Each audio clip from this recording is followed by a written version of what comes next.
أعوذ بالله من الشيطان الرجيم بسم الله الرحمن الرحيم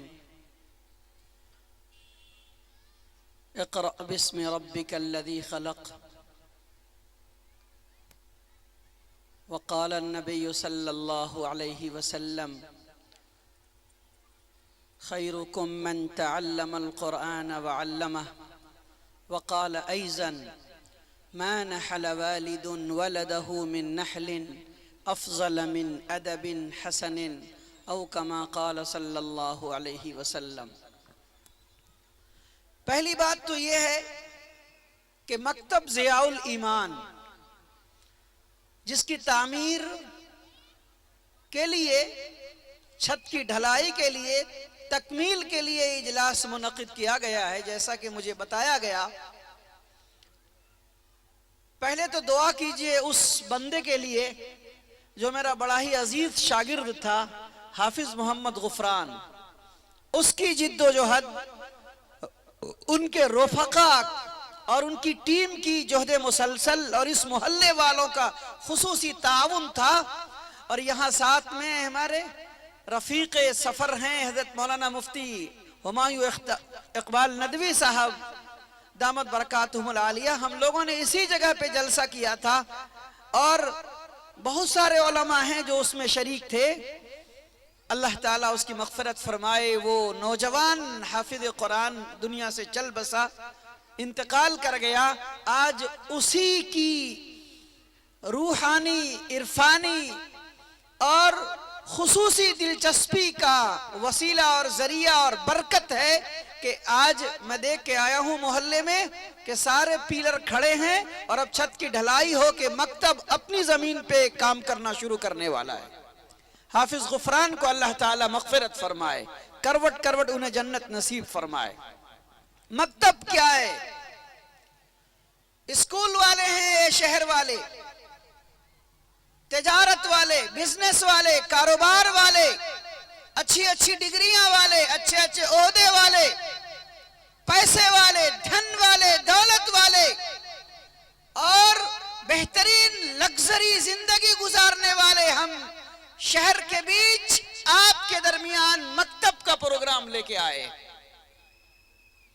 یہ مکاتب اس وقت پورے ملک کے اندر ایمان کو بچانے اور ارتداد سے محفوظ رکھنے کے سب سے بنیادی، کلیدی اور اساسی اہمیت کے حامل قرآن کا ایک سلسلے کا نام ہے۔ پورے ملک میں اس وقت اکابرین علماء دیوبند، اکابر جمعیت علماء ہند منظم مکتب کے قیام کے لیے مسلسل کوششیں کر رہے ہیں۔ بڑی خوشی کی بات ہے کہ استاد گرامی قدر حضرت مولانا مفتی سید محمد سلمان صاحب منصور پوری دامت برکاتہم، جو کل ہند دینی تعلیمی بورڈ جمعیت علماء ہند کے ناظم عمومی ہیں، آپ کے ساتھ امیر الہند اور اس کے صدر محترم حضرت مولانا مفتی ابو القاسم صاحب نعمانی دامت برکاتہم العالیہ، شیخ الحدیث و صدر المدرسین و محتمم دارالعلوم دیوبند، آپ کی نگرانی میں باوقار کمیٹی نے منظم مکتب کے لیے باضابطہ نصاب اور نظام دونوں طے کیا ہے۔ تاریخ الاسلام، اردو کا قاعدہ، نورانی قاعدہ، دیگر اکابرین کی کتابوں کو یکجا کر کے جو مہاراشٹر کی دینیات کا سسٹم ہے مکاتب کا پورے ملک میں، جس کو پیسے والے لوگ بہت پسند کرتے ہیں، صاف بات کہتا ہوں، پیسے والے کا مطلب جو سرمایہ دار طبقہ ہے وہ اس سسٹم کو بہت پسند کرتا ہے، اس لیے کہ کم وقت میں بغیر ڈانٹ ڈپٹ سختی کے ساتھ اور شاندار انداز میں پروجیکٹر کی شکل میں بچوں کو، اسکول کے بچوں کو، جو کانوینٹ کے بچوں کو، کوچنگ سینٹروں کے بچوں کو تعلیم دی جاتی ہے، وہ نہایت مؤثر ہے پورے ملک کے اندر۔ جمعیت علماء ہند نے دینیات کی کمیٹی کے ساتھ مل کر کے ایک شاندار نصاب بنایا ہے۔ آپ دینیات کے نام سے یہ کتابیں ہیں، آپ